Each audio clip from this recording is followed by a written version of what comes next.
Medical ভর্তি পরীক্ষা 2022-23 সালে আসা একটা প্রশ্ন। গ্লুকাগন, চারটা অপশন দেওয়া আছে। রক্তের সুগার কমায়, এটা ঢাহা মিথ্যা কথা। রক্তের সুগার কমায় ইনসুলিন। আর গ্লুকাগন কি করে? গ্লুকাগন রক্তের সুগারটা হচ্ছে বাড়ায়। অপশন বিতে দেওয়া আছে অগ্নাশয়ের ডেল্টা কোষ থেকে নিঃসৃত হয়, এটা ঢাহা মিথ্যা কথা। অগ্নাশয় একটা মিশ্রগ্রন্থি, মিশ্রগ্রন্থির দুইটা অংশ থাকে, বহিঃক্ষরা অংশ বা এক্সোক্রাইন পার্ট, অন্তঃক্ষরা অংশ বা এন্ড্রোকাইন পার্ট। বহিঃক্ষরা অংশকে বলি আমরা অ্যাসিনাস, যেটা থেকে এনজাইম আসে বা উৎসেচক আসে।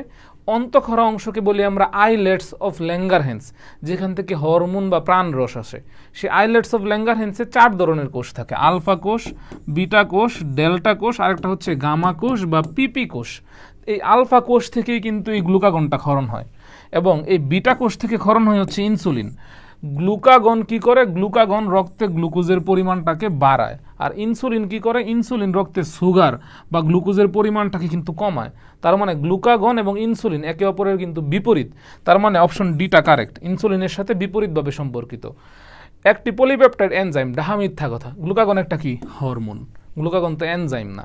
আর পলিপেপটাইড, হ্যাঁ, পলিপেপটাইডের সেন্সটা কারেক্ট, কারণ পলি মানে বহু, পেপটাইড বহু পেপটাইড বন্ধন। এই হরমোন এরা কিন্তু প্রোটিন ইন নেচার। প্রোটিনকে ভাঙলে কি পাওয়া যায়? Amino acid. তাহলে একটা অ্যামাইনো অ্যাসিড, আরেকটা অ্যামাইনো অ্যাসিড, আরেকটা অ্যামাইনো অ্যাসিড, এরকম অনেকগুলো অ্যামাইনো অ্যাসিড মিলেই তো প্রোটিন হবে। তাহলে অ্যামাইনো অ্যাসিড আর অ্যামাইনো অ্যাসিডগুলোকে একটা বন্ড দিয়ে কানেক্ট করতে হবে, একটা বন্ড দিয়ে কানেক্ট করতে হবে। এই বন্ডের নাম হচ্ছে পেপটাইড বন্ড।